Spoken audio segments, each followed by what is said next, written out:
fechar os olhos, vamos orar ao Senhor, agradecendo a Ele por tudo,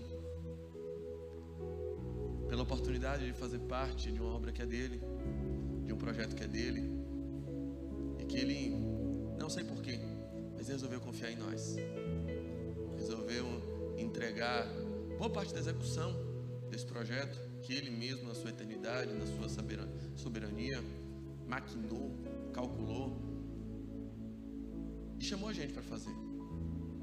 Isso é um privilégio. Pai, obrigado por esse privilégio, por essa graça, por esse chamado, por esse amor tão devotado. Ah, Deus, um amor que confiou em mim, um amor que confiou nos seus filhos, a pessoas que muitos não apostariam, mas o Senhor apostou e chamou-os de amigos. Obrigado por isso. Obrigado, Senhor, por nos dar recursos para que não sejamos apenas caçadores de bênçãos, mas que sejamos abençoadores. Obrigado, Senhor, porque o Senhor tem nos dado pão o suficiente, não só para comer, mas também para repartir, para vivermos a essência do Evangelho, que é o compartilhar. E quando a gente compartilha, a gente vê como tudo se multiplica. Vivemos de milagre em milagre. Vivemos, Senhor, vendo todos os dias a nossa sementeira ser aumentada, porque sabemos que servimos a um propósito que vai além da nossa própria vida. Por isso te agradecemos pela manutenção da tua casa, a manutenção do teu projeto, a manutenção do teu cuidado. E pedimos, Senhor, em especial nessa noite, que a tua palavra seja como espada a nos confrontar e a, Senhor, trazer vida em nosso coração, que ela conforte e confronte, que ela transforme vidas nessa noite. Eu creio no que pregamos, eu acredito no poder da tua palavra, eu acredito que o que está escrito nesse livro são verdades estabelecidas há milênios, mas que são mais atuais do que o jornal de amanhã. Ainda hoje a tua palavra fala com a nossa vida, fala com as nossas dimensões mais profundas da alma e do espírito. Ela transforma mentes, ela define futuros, ela empodera pessoas. E agora, Senhor, pelo poder do teu Espírito Santo, nós pedimos que o Senhor continue falando de forma poderosa nessa noite. É o que oramos, no nome do Senhor Jesus. Amém e amém. Meu amado, por favor, pegue a sua Bíblia e abra comigo no livro do profeta Ezequiel, no capítulo 47.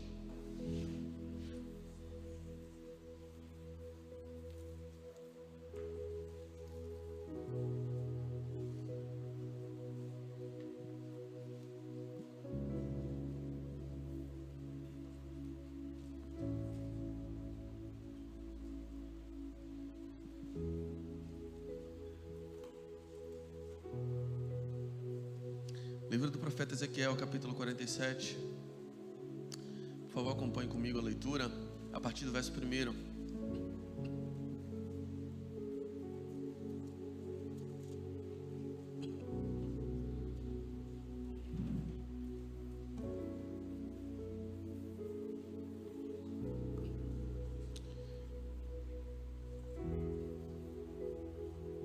Diz assim: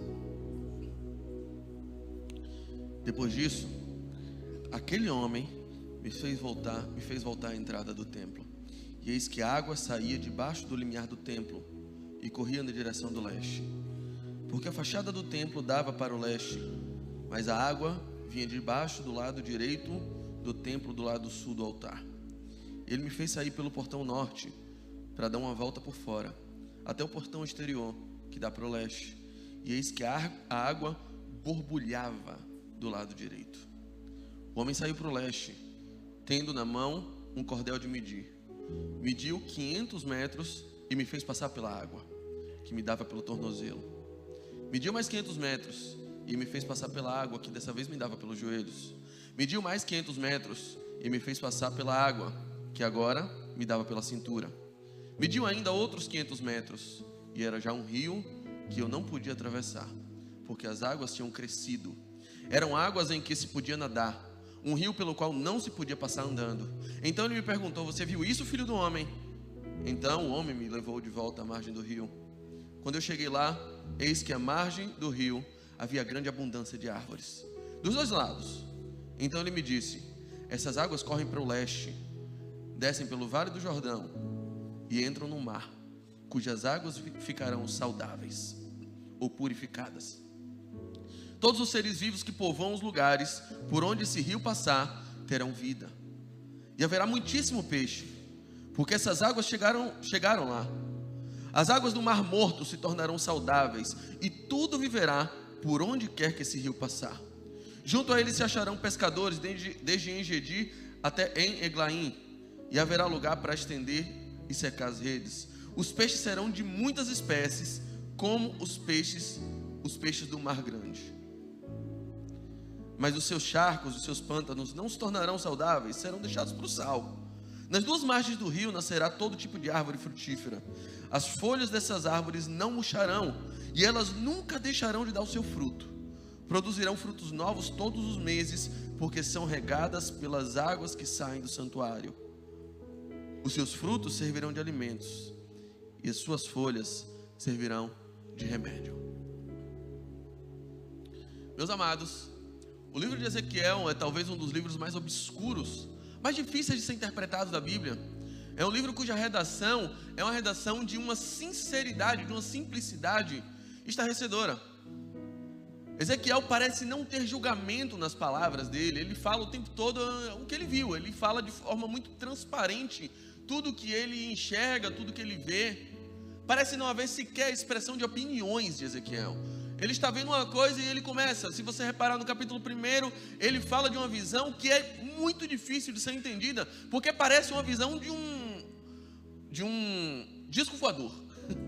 Eu vi uma roda que rodava num sentido, outra roda que rodava no outro sentido, enquanto eu estava na margem do rio, e tinha animais de todo quanto é sorte, um tinha cabeça de homem, corpo de cavalo, e é um negócio estranho.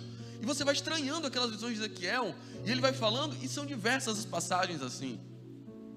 Mas cada uma dessas experiências de Ezequiel trazem um ensinamento que, porventura, às vezes iam até além da inteligência, da capacidade de percepção do próprio Ezequiel. Mas era algo profundo que Deus estava falando com o seu povo. Até que no capítulo 47, Ezequiel, mais uma vez em uma dimensão espiritual, mais uma vez em uma dimensão mística, sobrenatural, é levado a um ambiente do templo, onde ele vê um templo. Provavelmente aquilo ocorreu no mundo espiritual, em uma visão. Estamos em um período de cativeiro, estamos em um período de exílio babilônico, e o período de exílio babilônico é marcado por um fato em especial: a destruição do templo de Jerusalém. O templo provavelmente estava destruído nessa época, mas no mundo espiritual, ainda que no mundo físico o templo estivesse destruído, no mundo espiritual Deus leva ele para um templo, mostrando Deus, em primeiro lugar, que Deus não depende de espaços físicos para falar e se revelar ao homem. Era como se Deus estivesse dizendo: olha, as coisas desmoronaram no mundo material, as coisas desmoronaram no seu país, na sua nação, as coisas desmoronaram no ambiente físico onde vocês adoravam, mas para mim, no meu reino espiritual, no meu ambiente de comunhão e no propósito que eu tive e eu sempre tive para esse templo, que é eu me revelar a você e a gente ser amigo, para mim, esse templo sempre teve construído. Para Deus o templo nunca caiu. Para Deus o ambiente de comunhão nunca dependeu de um lugar específico. Para Deus é possível você vencer no deserto. Como é possível você pecar no paraíso? Para Deus é possível pessoas chegarem no templo físico e não renderem a Ele perfeita e divina e legítima adoração. Como é possível pessoas em terra estranha, num lugar onde sequer o nome de Deus é conhecido e é pronunciado, lá você viveu uma verdadeira experiência com Ele. Elias viveu na caverna, o que muitos jamais viveram no templo. Deus estava dizendo, do ponto de vista espiritual e no meu plano eterno, esse templo, esse ambiente de comunhão, esse lugar para onde eu estou te levando, Ezequiel, jamais foi destruído.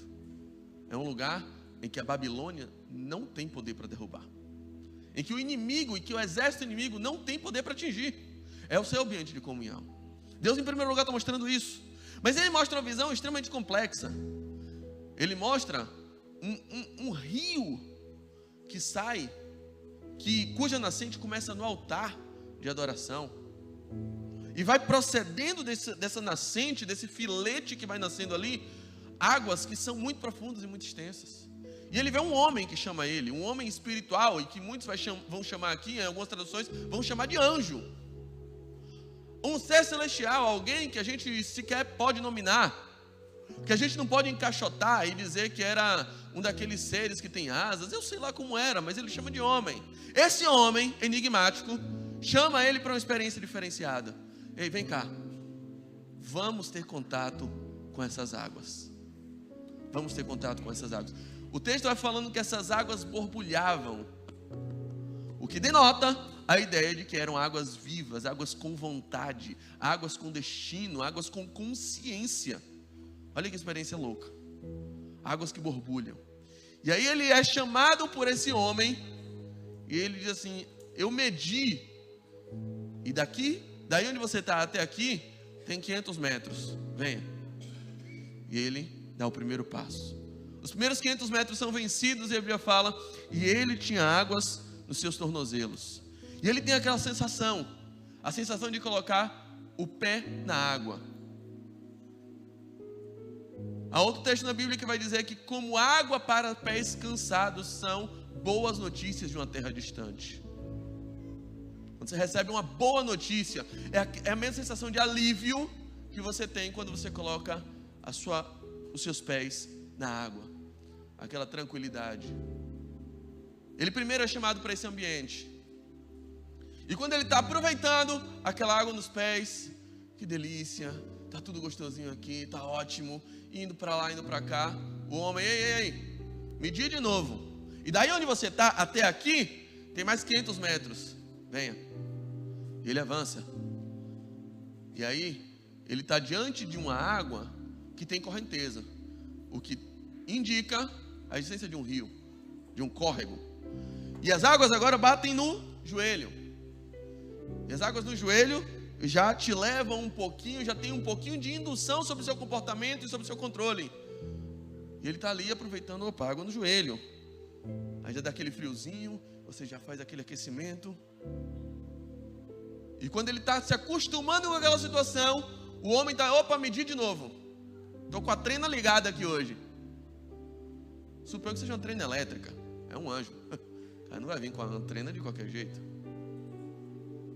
O cara vem do céu, pelo menos vem com tecnologia. E a trena elétrica dele aponta com um laserzinho 500 metros. Em algumas bíblias vai chegar à marca de 1000 côvados. É a mesma coisa. E aí, estão ali agora um convite em que ele anda mais uma vez, sempre segundo o chamado de quem está governando a situação. E agora as águas já estão na cintura. E águas na cintura, qualquer descuido você toma uma queda, você cai. E ele está tentando se estabilizar naquela situação em que a correnteza vai levando e a água está na cintura. E quando ele parece ter se acostumado, o homem disse: surpresa, tem mais 500. E quando ele avança mais 500 metros, a Bíblia diz: e agora já não era possível, já não dava pé. Já não era possível atravessar a pé, só a nado, porque as águas já me encobriam. E você sabe o que é estar num rio com correnteza em que as águas já lhe cobrem. Ter o controle da situação é muito difícil. Agora já não é você que se governa, agora é a correnteza que diz para onde você vai.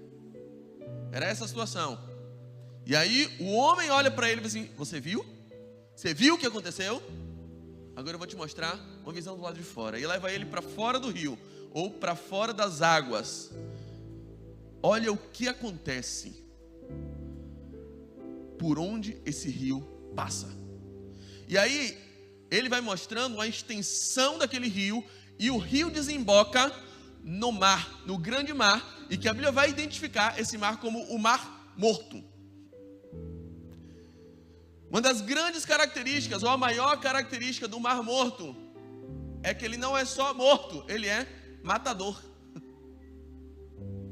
Por que o nome Mar Morto? As pessoas chamam o Mar Morto de Mar Morto porque é um lugar onde não nasce vida. Porque o índice de salinidade do Mar Morto e é tão grande que as pessoas conseguem boiar lá mesmo sem saber nadar. A salinidade é tão alta que se algum dia seu namorado disser para você: amor, me atrasei porque me afoguei no Mar Morto, é baratinho. Ninguém se afoga no Mar Morto. Não dá para você, nem que você queira se afogar no Mar Morto. Não dá. Você boia no Mar Morto. O índice de salinidade é tão grande que as pessoas não se afogam no Mar Morto. Então não coma esse baratinho se ele vier com essa. A grande característica de tanta salinidade, além de boiar, nenhum tipo de vida animal ou vegetal se cria. Há alguns estudos que estão apontando para algumas espécies que estão conseguindo se proliferar no Mar Morto, mas ainda é estudo incipiente e é uma exceção da exceção. Mas a grande característica desse mar é que não nasce vida. E historicamente é assim. Desde aquele tempo é assim. E aí Deus chama Ezequiel para ver um outro cenário, e que esse rio está chegando, um rio que procede do trono de Deus, com águas que são águas purificadoras, e quando elas tocam no Mar Morto, até o ambiente onde não nascia vida começa a ter vida, até o ambiente onde nada se proliferava começa a ficar com águas que o texto vai dizer águas saradas, águas curadas ou águas purificadas. Por quê? Porque o rio chegou ali. E quando o rio chegou naquele lugar, não só as águas ficam purificadas, mas toda a vegetação das extremidades, das margens daquele ambiente ficam também purificadas. As árvores começam a nascer, começam a frutificar, e mais ainda, as folhas daquelas árvores servem de remédio. É uma corrente do bem que vai se espalhando. É um benefício em ricochete que vai aumentando ali. Provavelmente quem come daquela folha está apaixonado por alguém, e quem beija essa pessoa fica apaixonado também, e vai fazendo bem. Deve ser algo que vai se espalhando, vai contaminando positivamente. E é esse cenário que ele vê. Meus amados, eu quero dizer para vocês que, enquanto igreja, a gente tem o desafio, enquanto pastores, a gente tem o desafio de estar sempre escutando o que o Espírito Santo nos fala. E eu creio que a nossa igreja, ela tem um chamado muito específico, um chamado à profundidade. O Senhor tem nos convidado cada vez mais à profundidade. Hoje de manhã tivemos uma palavra sobre o convite à profundidade na oração. O segredo de uma oração perseverante, mas o segredo de uma oração coletiva. A carta aos Hebreus vai dizer, aliás, há vários textos na Bíblia, sobretudo no Novo Testamento, que nos indicam que em Cristo todos nós somos sacerdotes. 2 Pedro vai dizer que nós somos a geração eleita, o sacerdócio real. Todos nós somos sacerdotes. Ou seja, não há impeditivo para que possamos chegar a Deus. Mas a carta aos Hebreus vai dizer que só há um sumo sacerdote. Pela estrutura e pela analogia, falando de Antigo Testamento, no Antigo Testamento havia um lugar onde só os sacerdotes chegavam, um lugar santo do templo ou do tabernáculo, só os sacerdotes chegavam. Mas havia um lugar mais específico, que não era só santo, era santo dos santos, ou santíssimo. E ali, só o sumo sacerdote chegava. O que eu quero dizer é que há um lugar da presença de Deus, que ninguém entra sozinho, só se entra estando no corpo desse sumo sacerdote. Só se entra estando em Cristo, e na família de Cristo, e no corpo de Cristo. Entender esses níveis de profundidade de uma oração coletiva, em família, em corpo, em unidade, em comunhão, faz parte do chamado que o Senhor tem colocado no nosso coração, de em tudo o que formos fazer, fazermos com profundidade. Profundidade relacional, profundidade em conhecimento, profundidade em oração, profundidade em devoção, profundidade em entrega.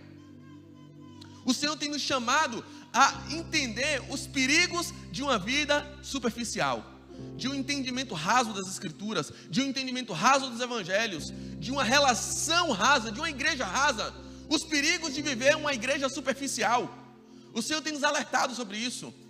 E esse texto, acho que mais do que quase todos os outros da Bíblia, me leva a entender quais são os benefícios de uma vida em profundidade. Vem em profundidade em tudo que você for viver. A primeira coisa que o texto deixa evidente é que um convite à profundidade, quando Deus te convida a ser uma pessoa mais profunda, ser profunda no conhecimento da Bíblia, ser profundo na dimensão do Evangelho, ser profundo nas relações, ser profundo na sua devoção, ser profundo na sua vivência, na sua obediência a Deus. Esse convite é convite de alguém superior, é convite de alguém divino. E eu vou te dizer uma coisa: o convite para o lugar onde Ele está te chamando, antes de Ele te convidar, Ele mediu. Deus mediu de antemão o lugar para onde Ele está chamando. Então você não precisa ter medo. Você não precisa ter medo de viver aquilo que Deus está te chamando. Ele te dá garantia: ei, antes de te chamar, eu medi. Eu sei onde isso vai parar. Deus sabe onde isso vai parar. Não tenha medo, não tenha preocupação ao entregar a sua vida a Deus, ao decidir viver de uma forma extremamente na contramão do mundo, mas de viver um relacionamento conforme a palavra do Senhor te orienta, de viver uma vida profissional de acordo com os princípios que o Senhor traz para a sua vida. Não tenha medo. Você não precisa ter medo. Aliás, 1 João, capítulo 4, vai dizer que no amor não há medo. No amor relacional, na nossa relação com Deus, não pode haver medo, porque o medo pressupõe castigo. E todas as vezes que você pressupõe um castigo, você está achando que tudo depende de você, e que no primeiro erro você vai ser destronado, deserdado, violentado, vai ser expulso, vai ser demitido. Mas ele está falando que a sua relação não é uma relação contratual, é uma relação de amor. E no amor não há medo, porque o perfeito amor lança fora todo medo. Nós o amamos porque Ele nos amou primeiro. Ele disse: vem. E se Ele disse vem, Ele não está sendo irresponsável. Ele mediu antes. Ele sabe onde isso vai parar. Ele sabe quais são as consequências de cada ato seu. Ele sabe o que Ele está falando com você quando Ele diz assim, ó, termine aquele relacionamento. Ou quando Ele diz assim, perdoe aquela pessoa. Ele sabe as consequências que irá na sua vida quando Ele diz assim, não sai da tua igreja. Ele sabe onde isso vai parar. Ele sabe o que vai acontecer. Por quê? Porque Ele mediu antes. Deus não é irresponsável. Deus não chega atrasado. Deus não é pego de surpresa. Deus não é surpreendido.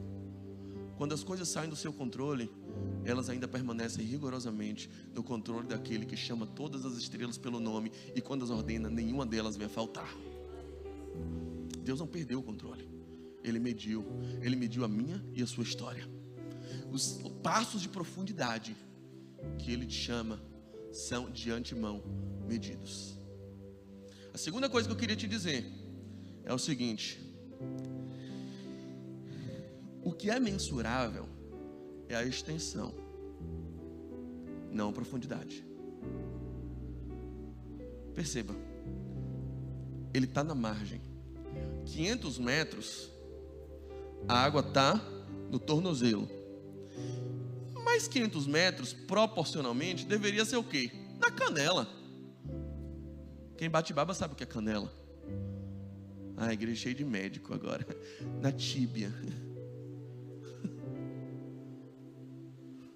Frescuras à parte, canela. Deveria ser na canela, mas não é. Ele já vai para o joelho.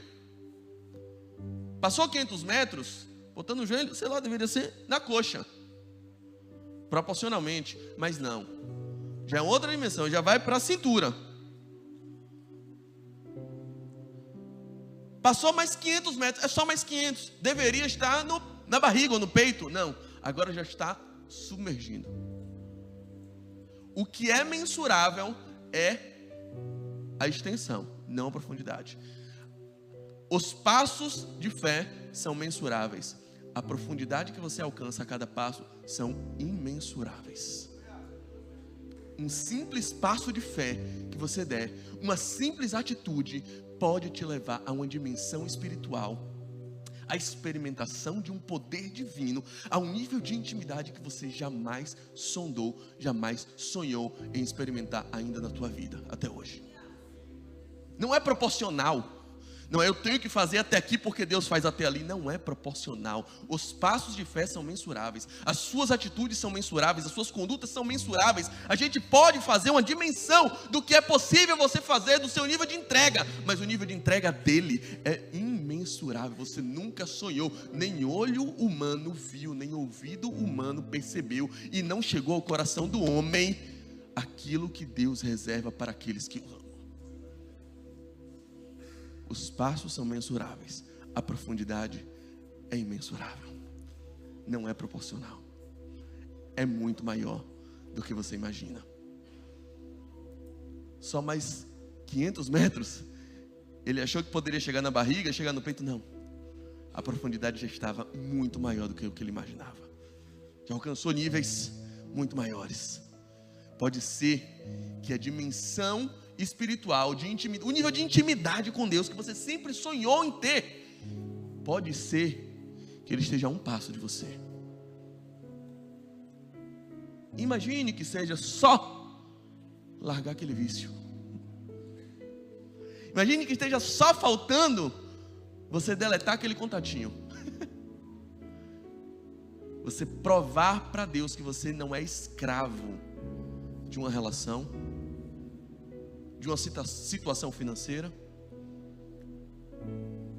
Pode ser que seja só um passo, pode ser que sejam 500 metros, pode ser que sejam 1000 metros,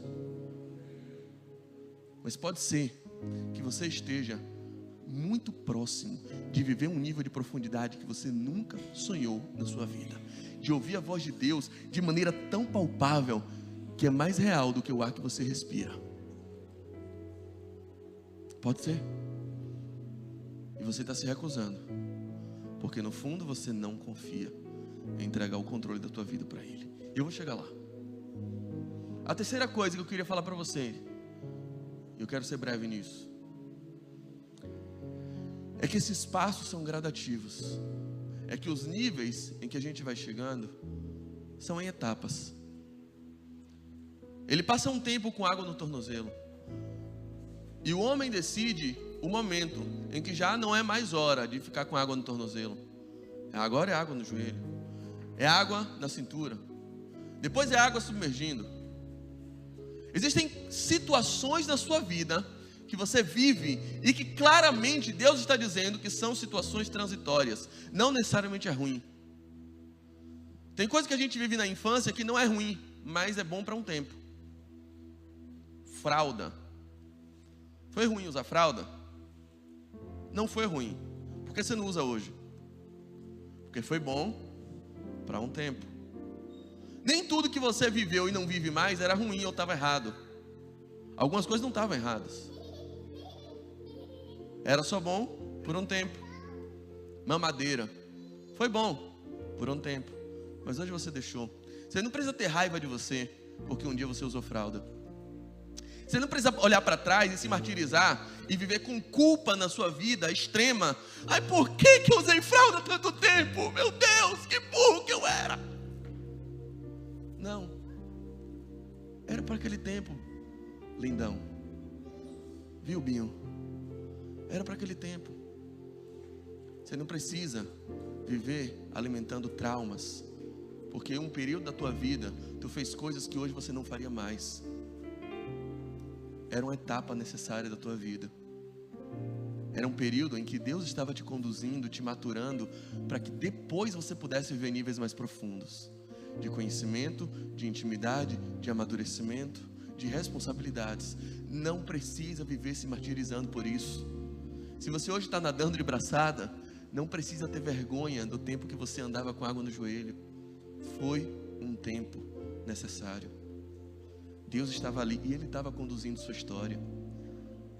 Não é porque você hoje usa esse shortinho batedeira sexy que você vai ter vergonha do dia que você usou calça enxuta, como eu usei na minha época, fralda de pano, fralda descartável. Há tempo para todas as coisas. Há tempo para todas as coisas. Isso não é vergonha. Eu vou te dizer, O verdadeiro arrependimento, à luz da Bíblia, não é necessariamente o remorso, o peso e a culpa por aquilo que você fez. Vou repetir. O verdadeiro arrependimento, à luz da Bíblia, não é o remorso, o peso e a culpa por aquilo que você fez. O verdadeiro arrependimento é o alívio de ser uma pessoa diferente e que já não faz mais aquilo que fez ontem. Isso é arrependimento.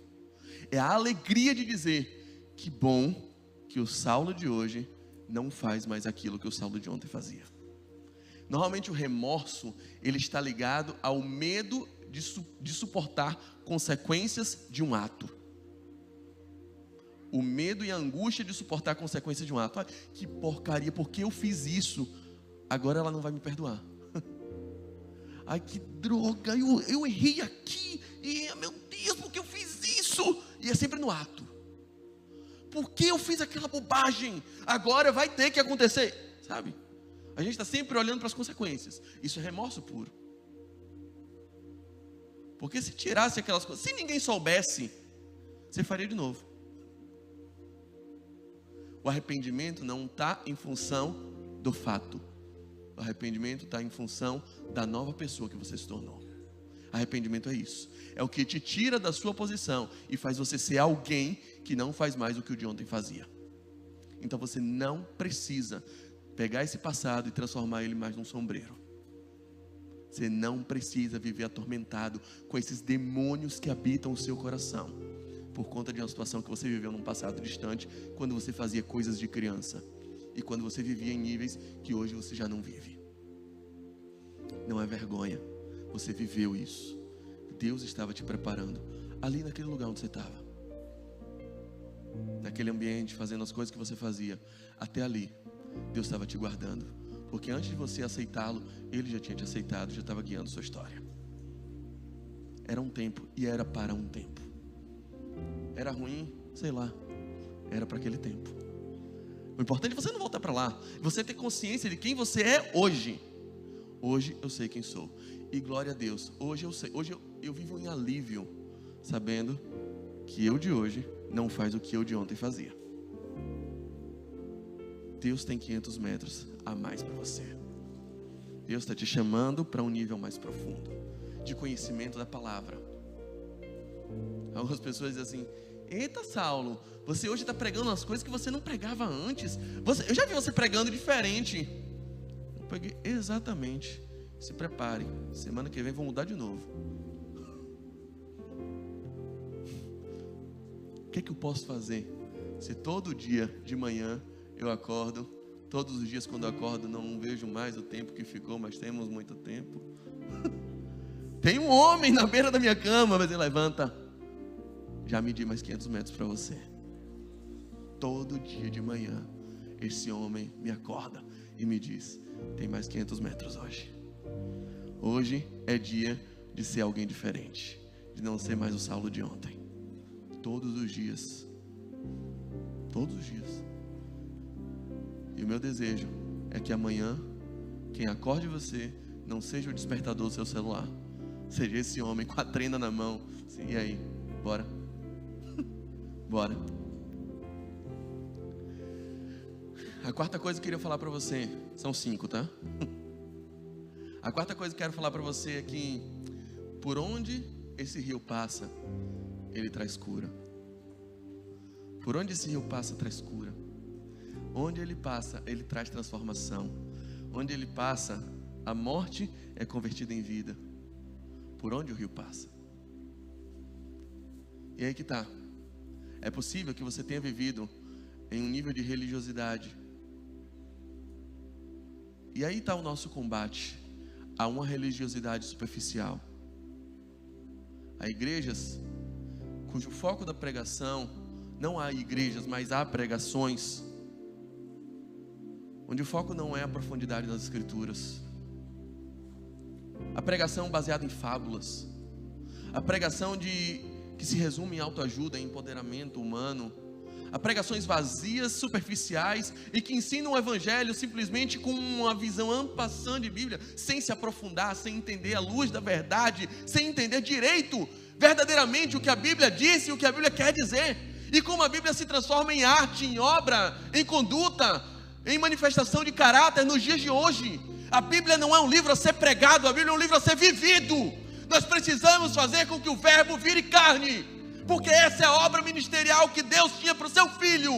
No princípio ele era o verbo estava com Deus, o verbo era Deus, mas o verbo se fez carne.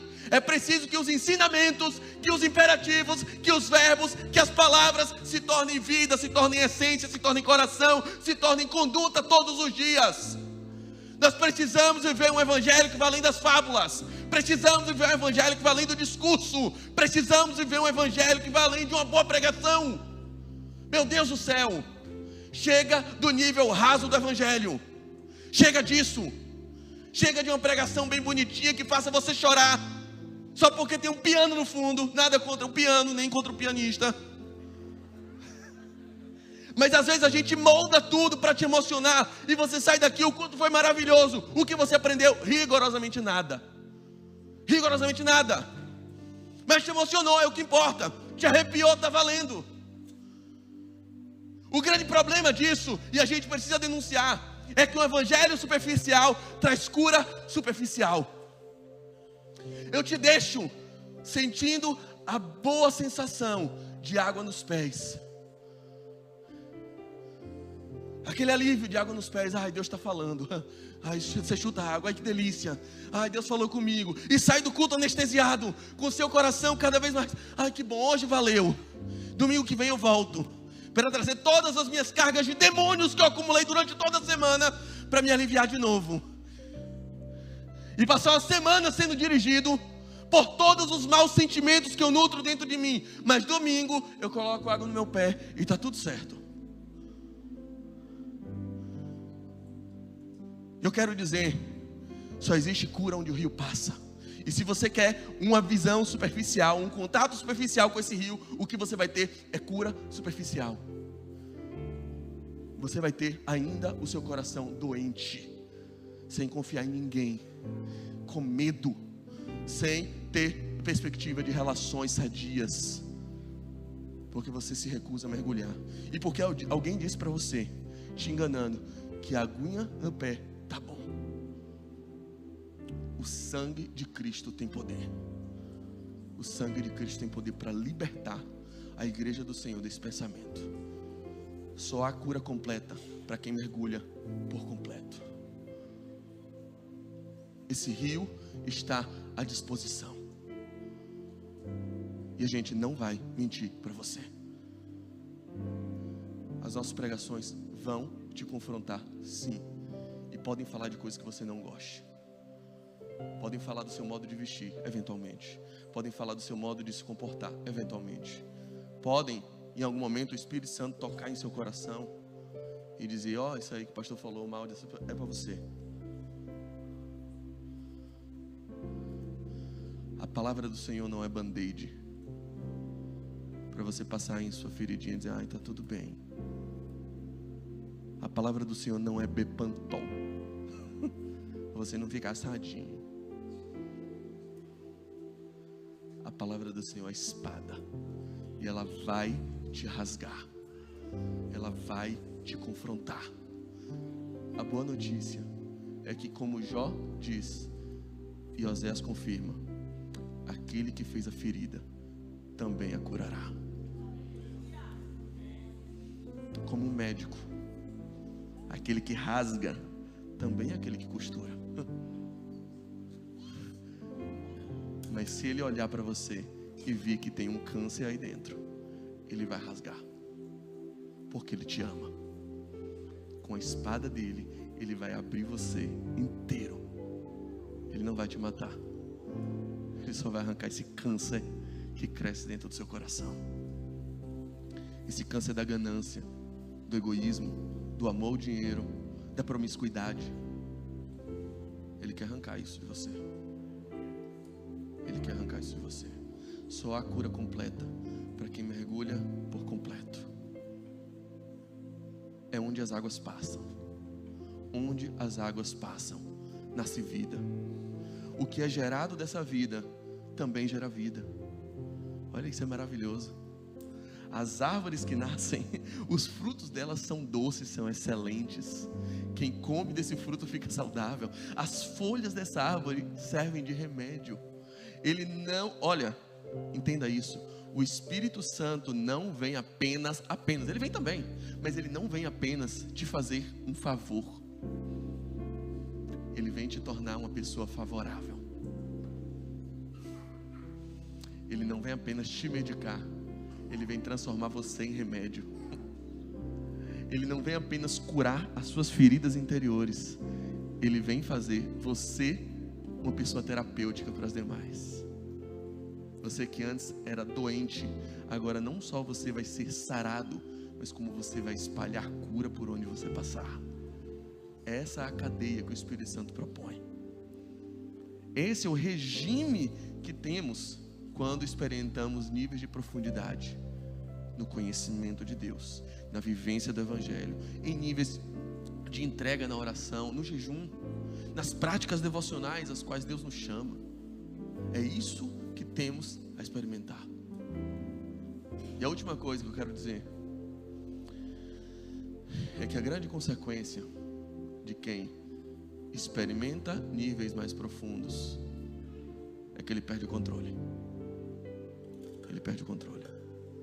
E eu vou te dizer, queridos, há um falso evangelho que mantém você em níveis de superficialidade. Aliás, para mim o grande problema, se podemos falar assim, da igreja brasileira. Gente, eu amo a igreja. Eu sou um amante da igreja brasileira. Eu sou representante da igreja brasileira. Nós somos a igreja brasileira. Mas um vício que somos todos os dias tentados a consumir é o evangelho da superficialidade. É o evangelho do Reels, de 1 minuto e meio de pregação e tá bom. Das frases de efeito, que às vezes não tem efeito nenhum. Aliás, a grande maioria das frases de efeito não gera nenhum efeito. É uma frase que sonoramente parece boa, às vezes não tem base bíblica nenhuma. A fonte é Arial.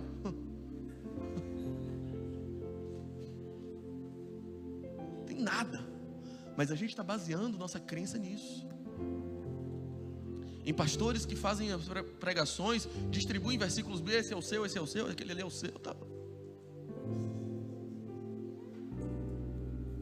E a gente baseia a nossa fé nisso, porque isso aqui tá bom. O grande problema disso, queridos, o grande problema disso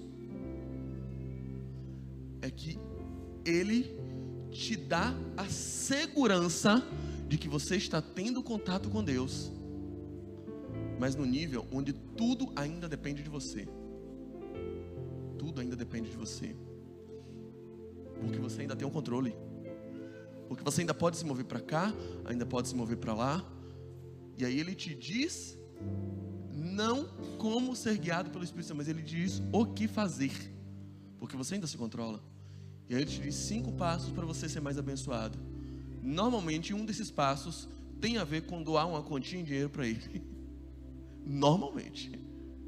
Ou ser fiel àquela instituição, ou não faltar nenhum dos cultos naquele lugar, ou pegar todas as suas primícias e entregar na mão daquele apóstolo. Normalmente é isso. A manipulação religiosa vai nesses níveis. O grande perigo de uma vida superficial no Evangelho é ter a falsa sensação de que você está sendo guiado por Deus só porque seu pé está encostando nele, só porque você está indo aos cultos, só porque você está ouvindo a palavra, só porque você está vendo uma live, só porque você está seguindo o pastor, só porque você está com aquele contato ali, porque você é um dos membros virtuais. Aí você tem a sensação de que está tudo bem. Na verdade a sua vida ainda está na tua mão. Ainda está na tua mão. Ou você acha que está na tua mão, porque já está na mão de outra pessoa. De alguém que te escraviza mentalmente, e que te diz passos de escravidão, os quais você dá todo dia, porque você tem medo. Medo do inferno, medo da pobreza, medo da falta de prosperidade, medo da doença. Porque se você sabe, se você não seguir, tudo depende de você. Depende das suas condutas, dos seus méritos, das suas obras, da sua obediência. Isso não é o Evangelho. Isso é criancice. O O Evangelho tem a ver com mergulhar. E mergulhar é perder o controle. No nível mais profundo de intimidade com Deus, não é você que diz para onde vai. É o rio, é a correnteza, são as águas. Elas te purificam, elas te saram, elas te curam, mas elas também te dirigem. Elas te governam, elas te dizem cada passo, elas te dizem quem você deve abençoar, elas te dizem como usar suas finanças, elas te dizem como modelar seus sentimentos, elas te dizem suas prioridades, elas te dizem seus amores, elas te dizem como você deve pautar a criação dos seus filhos, elas te dizem como tratar sua esposa, elas te dizem como tratar seu marido, elas te dizem como conduzir um relacionamento sadio e saudável, elas te dizem como ter uma vida profissional sólida, sadia, ética e próspera. É isso. O convite do Evangelho é um convite, sobretudo, a perder o controle. Eu queria que você fechasse seus olhos e conversasse com Deus, clamando a Ele coragem. Apocalipse diz: ficarão de fora os cães, os feiticeiros, os idólatras, os promíscuos. Mas ele também fala: os tímidos. Os tímidos não herdarão o reino do céu. E aí não é timidez de personalidade, de temperamento, não. É aquela timidez que pode ser traduzida por covardia. Aquele que não coloca um pé adiante porque está com medo. O covarde, o que não tem coragem de viver. Esse é o tipo de gente que normalmente não mergulha no Evangelho. Do que você está com medo? De perder seu dinheiro, cara? Ah, porque se eu for mais ético na advocacia, eu perco meus clientes. Ah, porque se eu for ético no relacionamento, se eu seguir o que Deus quer no meu relacionamento, eu fico sozinho. Que eu paro de enganar as mulheres. Eu paro de mentir para parecer melhor. Eu perco competitividade no mercado. Meu lindão, Ele mediu as águas. Fica tranquilo. Ele sabe para onde está te levando. Ele apontou o caminho. Ele mediu de antemão. Deus não é irresponsável. Deus não pode ser surpreendido. Deus não é pego de surpresa. Fica tranquilo. Se Ele te chamou, está medido. Pode ir. Vai com fé. Vai confiando. Vai confiando. Está na hora de um nível mais profundo. Está na hora de sair da superficialidade. A superficialidade tem muitos riscos. A sua vida pode depender disso. Pode ser que um passo hoje, só mais um passo, te leve a níveis de profundidades que você nunca experimentou, que você nunca sonhou. Pode ser que você veja as portas e comportas e janelas do céu se abrindo sobre sua vida a partir de hoje, só por um passo de confiança nele. A fé é isso. Primeiro você coloca o pé, depois Ele coloca o chão. Desde que Ele diz, desde que você ouviu claramente Ele dizendo: venha. Pedro olha e fala assim: Senhor, já que és Tu, deixa eu andar também. Ele disse: vem. E Pedro coloca o pé e do nada a água vira rocha. E Pedro anda sobre as mesmas águas que Jesus estava andando. Por quê? Porque Ele disse: vem. E se Ele disse vem, é porque Ele já mediu. Ele sabe para onde Ele está te chamando. Ele sabe para onde é. Ele sabe o caminho. Ele sabe a dimensão, Ele sabe a textura, Ele sabe a temperatura. E Ele vai estar com você.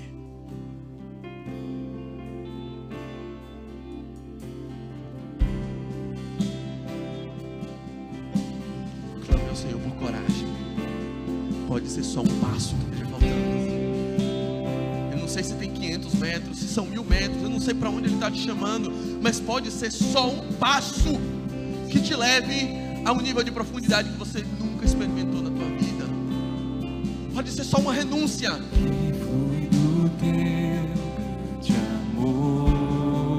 Pode ser só uma atitude. Águas que correm do trono. Pode ser só uma mudança de postura. Pode ser um vício. Águas que curam, que limpam. para onde a trena do Senhor está apontando hoje? Por onde o rio passar, tudo vai transformar, pois leva a vida do próprio Deus. Esse rio está neste lugar. Sinta o rio do Senhor. Ele está passeando aqui. Mas é preciso mergulhar, se banhar por completo. Deixa ele te submergir. Tem 1000 côvados te esperando. O homem está com a trena te esperando. Está te convidando, ele já mediu as águas. Eu quero Ele está te chamando. da tua fonte, fonte de águas vivas. Queremos beber, quero beber no teu rio, Senhor. Sacia minha sede, lava o meu interior. Eu quero fluir em tuas águas. Eu quero beber da tua fonte, fonte de águas vivas. Tu és a fonte, Senhor. Fique de pé. Tu és o rio, Senhor. Ele é a fonte. Ele é o rio. Tu és a fonte, Ele é isso. Senhor. Mas ele diz em João capítulo 4: quem beber da água que eu lhe der, jamais terá sede. Porque da água que eu lhe der, se fará no seu interior uma fonte que salta, que jorra para a vida eterna. Ele é fonte, mas ele também quer te transformar numa fonte. Ele é rio, mas ele diz em João capítulo 7: aquele que crê em mim, rios de águas vivas correrão do seu interior. E ele falava isso acerca do seu Espírito Santo. Ele é rio, mas ele também quer te transformar num rio. Ele quer fazer você uma fonte, um nascedouro desse rio. Ele não quer apenas te fazer um favor, ele quer te fazer favorável ao mundo. Ele quer fazer você um multiplicador de bênçãos. Ele quer fazer você capaz de distribuir gratuitamente aquilo que ele está lhe dando. Ele está te curando para você curar. Ele está te libertando para você ser um libertador. É isso que o rio faz conosco. Mas para isso, tem que mergulhar. Tem que mergulhar. Fonte de águas vivas.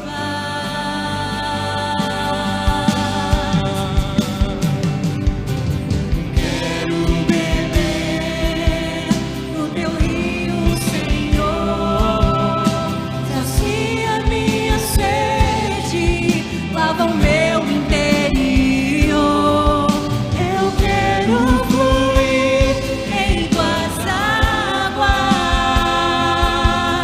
Eu quero beber da tua fonte, fonte de águas vivas. Tu és a fonte, Senhor. Tu és o rio, Senhor. Tu és a fonte, Senhor. Hoje é dia de mergulhar.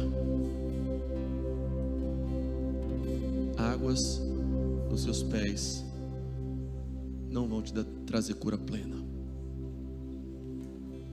Não basta ser crente nominal.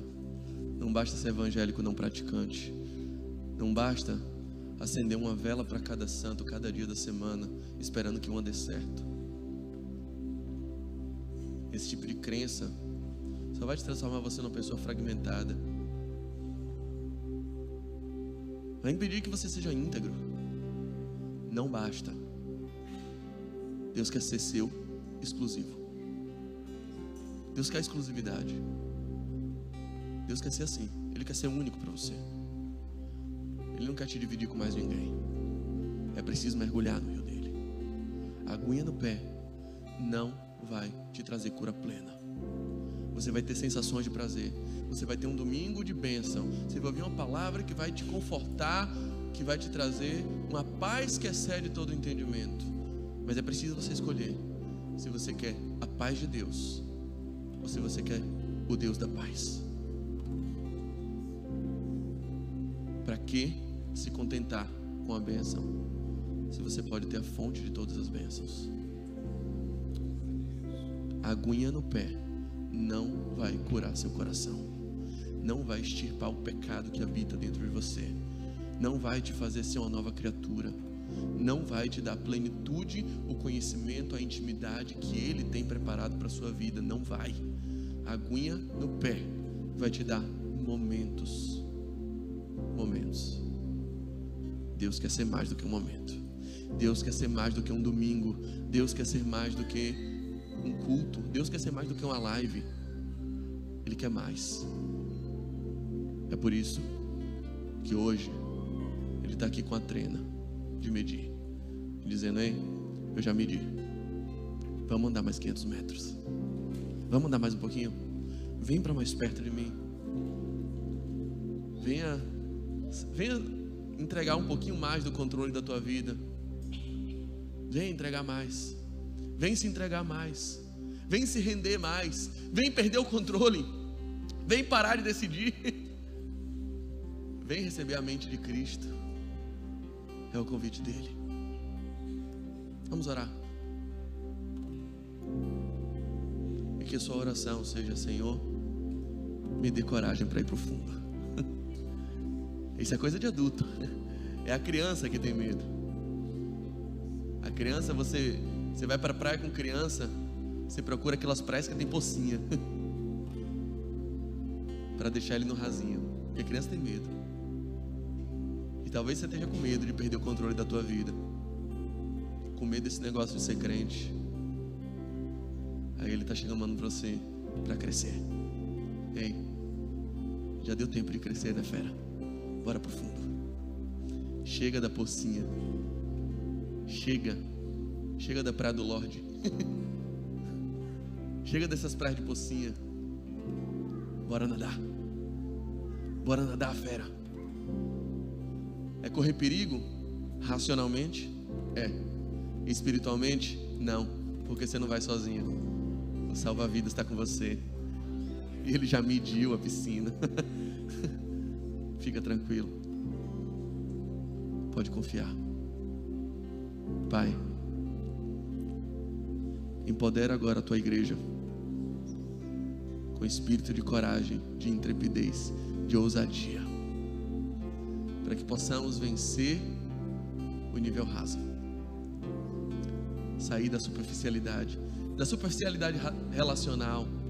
Ah, Deus, há uma epidemia de relações líquidas, rasas e superficiais. Hoje em dia é isso que as pessoas estão vivendo. Relações de uma noite, relacionamentos de um mês, quando muito. Ah, Senhor, há uma epidemia de superficialidade no conhecimento. Cada vez mais tem doutores que só leram um artigo na internet e acham que sabem de tudo. As pessoas estão rasas em diversos níveis, mas há um nível que consegue ser ainda mais prejudicial: a superficialidade no conhecimento do teu evangelho. A tua palavra diz: o meu povo se perde por falta de conhecimento. Que possamos conhecer e prosseguir em te conhecer a um nível mais profundo de intimidade. Ah, Senhor, há mais metros para seguir. E quanto mais nós vamos, mais o Senhor nos chama, porque em Cristo o prazer chama mais prazer, o conhecimento chama mais conhecimento, A intimidade chama mais intimidade. Esse rio não tem fim. Esse rio não tem limite. Não é possível encaixotar Deus. Não é possível dimensionar os níveis de intimidade que podemos ir contigo. Tira de nós o medo. Extirpa de nós a timidez, a covardia, para que a gente assuma a responsabilidade de perder o controle e de entregar tudo em tuas mãos. Essa é a nossa oração. E no teu nome nós dizemos que o amor perfeito, profundo, esse profundo amor do Pai, que a graça restauradora, transformadora, curativa do Filho, e que a comunhão absoluta, a comunhão que inspira em nós confiança, liberdade e fé, a comunhão do teu Espírito Santo, repousem sobre todo aquele que crê no nome do Senhor Jesus, desde agora e até o céu. Amém, amém e amém. Que o Senhor te abençoe e te guarde, e que você tenha uma excelente semana em níveis cada vez mais profundos na presença do Senhor. Deus te abençoe.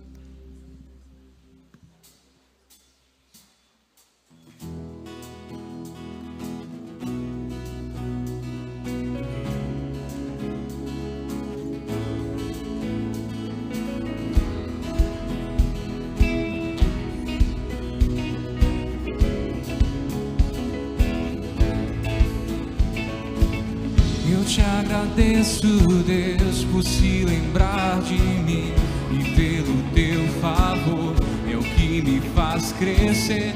Eu vivo pela fé e não vacilo. Eu não paro, eu não desisto. Eu sou de Deus, eu sou de Cristo.